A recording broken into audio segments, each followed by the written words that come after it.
Assalamualaikum geng. Kisah kita kali ini berlaku di kampung saya sendiri geng, iaitu di Tegamak, Johor. Sebenarnya geng, kalau korang nak tahu, dekat kampung saya ni banyak je tempat seram. Antara contoh tempat seram di kampung saya macam Jambatan Tandung, Waya Kemian dan macam-macam lagi. Kenapa saya tak ceritakan sangat tentang kampung saya? Sebab kisah dia adalah kenyataan, kisah real. So Dan pun tak berani nak cerita geng. Sekarang Dan balik kampung, Dan pula yang kena kacau. Atuk saya ni geng, dia jenis yang kuat berborak. Macam-macam topik dia nak cerita. Dari topik perang, kisah mistik dan berbagai-bagai lagi geng. Dia ni geng dah dikira otai dekat kampung saya sebab yang sebaya dengan dia ramai yang dah meninggal. Saya pernah tanya dia geng, macam mana orang zaman dulu pergi ke kebun?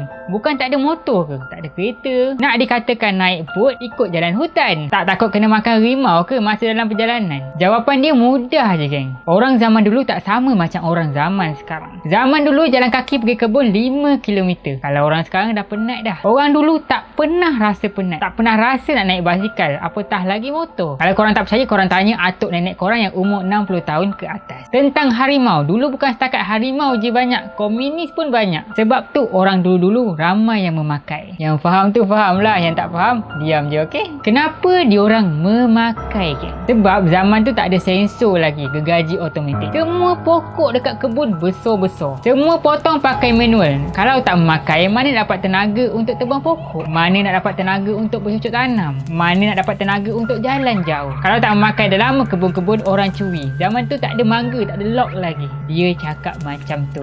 Disebabkan tak ada mangga, tak ada pagar, benda tu lah yang jaga. Kalau ada komunis, zaman tu tak ada pistol, hanya ada keris dan parang. Kalau ada pistol pun tak mampu nak beli. So, semua gunakan peralatan seperti parang dan keris untuk lawan penjajah. Kalau tak makai, macam mana nak menang? Itulah yang Atuk Dan cerita.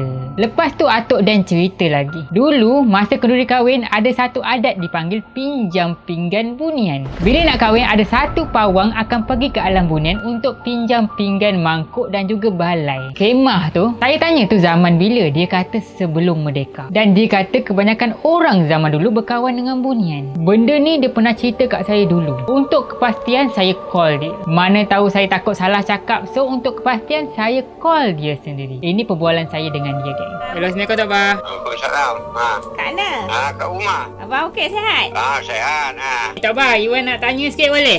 Tok Bah ingat tak dulu Tok Bah ada cerita pasal yang ada orang ambil pinggan dekat alam pokok yang bunian punya tu? Kenapa? Tok Bah ceritakan balik boleh, sebab Iwan nak buat ni, buat tulis. Ada orang tanya. Dia macam mana kisah tu Tok Bah?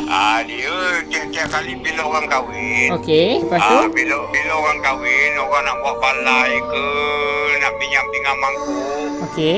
Dengan dia lah. Tapi dia buat malam. Maksudnya orang yang datang pinjam tu malam lah? Malam. Orang yang pinjam tu siapa? Semua orang boleh ke atau ada orang khas-khas? Orang hantar. Dah siap balai-balai apa semua dia buat. Maksudnya yang hantar tu orang bunian tu lah yang hantar? Orang bunian hantar. Maksudnya siapa yang pergi minta kat orang bunian tu? Orang biasa ke? Semua orang boleh ke? Macam bomoh-bomoh lah, pawang-pawang. Orang betul. Baru lagi tu dalam tahun 80-an mungkin anak dia tu jumpa. Anak yang boleh minta dengan bunian tu lah. Bapak dia kemarin, dia duduk di Sepinang. Dekat Sepinang. Kampung dia kampung Sepinang. Orang Pulau Paya pun dia semua orang Sepinang juga. Kalau nak kau beritahu dia lah. Oh faham. Habis sekarang dah tak ada lah. Dah hilang lenyap terus lah. Pasal orang minyak barang dia yang pecah-pecah tak ganti. Tak pulang kan. Dia punya syarat bila pecah kena pulang. Kena pulang. Oh, ada orang tak pulang lah. Tak pulang. Kena bayar ke? Tak kena bayar? Tak. Habis macam pinggan je lah. Lauk ke apa ke? Tak ada? Tak ada. Dia pinggan mangkuk. Periuk aja dia hantar. Oh, macam tu lah Balai dia buat. Oh, semua orang tu je lah yang buat? Dia buat malam. Balai-balai tu semua dia orang buat. Maksudnya anak dia Atuk jumpa. Anak dia masak ada matok kahwin dengan.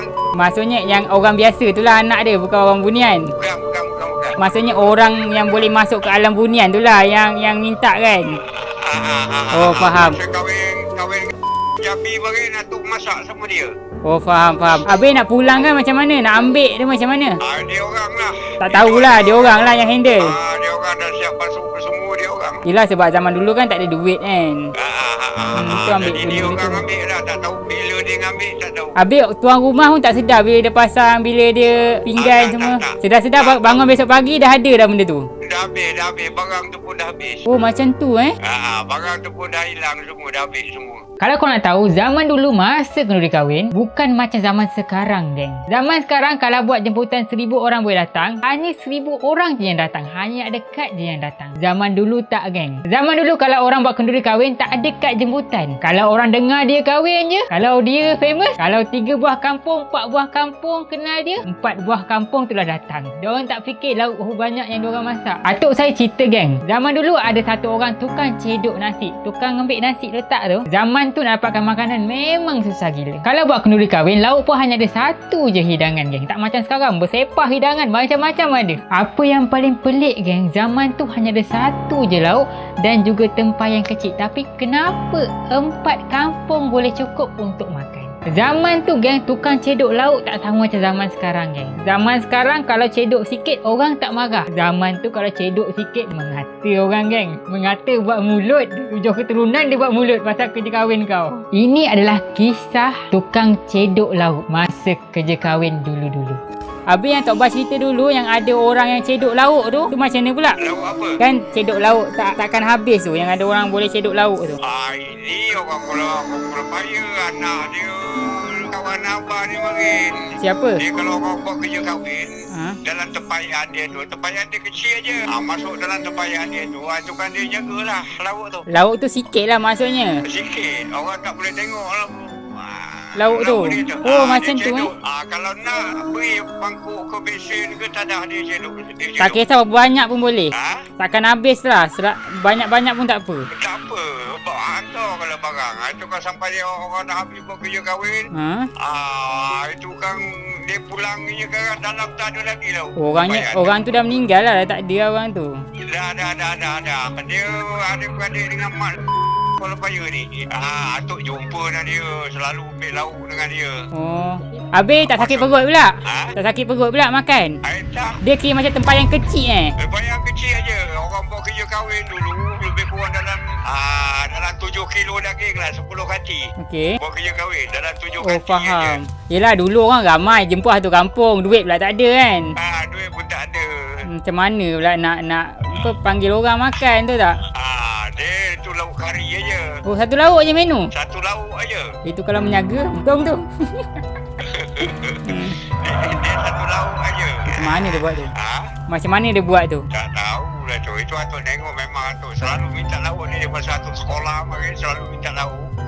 Orang kahwin. Unyuk je pinggan pada dia. Buang makan daging. Oh, macam tu Okey, tak apa. Terima kasih cerita. Nanti bang pun nak buat cerita pasal ni. Yalah. Kesimpulannya, geng, zaman tu mungkin belum didedahkan dengan ilmu agama. Mungkin zaman tu ramai gila yang syirikkan Allah. Sebab terbatas untuk kita belajar tentang ilmu agama. Zaman sekarang kita dah maju, geng. Negara pun aman. Mungkin zaman sekarang ada yang makai tapi dah tak ramai. Saya tak pasti kisah ni betul atau tak. Jika atuk saya tipu, maka tipulah saya. Jika betul apa yang atuk saya cakap, betul lah apa yang saya sampaikan ke anda. Sebab korang kena faham, zaman dulu memang agak pelik sikit. Dia punya perkara mistik luar daripada pemikiran orang zaman sekarang. Apa yang atuk saya pesan hanya satu, jika boleh buang, maka buanglah. Zaman sekarang dah tak perlu makan itu sebab kita ada teknologi. Buat kenduri kahwin, ada catering. Jika perang, dah ada askar. Jika sakit, dah ada hospital. Tak perlu berjalan jauh untuk pergi ke hospital. Untuk berkebun, dah macam-macam teknologi yang kita ada. Saya mohon maaf sekiranya saya ada terguris hati anda yang mendengar. Saya hanya manusia biasa. Jika ada salah silap, anda boleh DM saya dan saya perbetulkan. Saya Abang Best. Bye. See you again.